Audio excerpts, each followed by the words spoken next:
Hey guys, Praveen here, and today's UI design tip is to use callouts like this. If you have used any AI app, might have seen something like this in the chat box.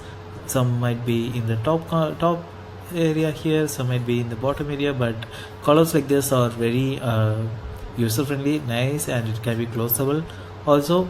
So when you are and your whole app is focused on this chat box, call out from this chat box is very easy to see, very easy to interact with, and people usually have the upgrade button here, and this is a very good place to add the add all your call to actions and maybe product updates and things like that. So when you are designing a chat box, try to have callouts like this instead of toast or separate alerts or things like that, and you will have a good looking app. And this is literally what all the other chat apps are also doing. So you'll be following some industry standards.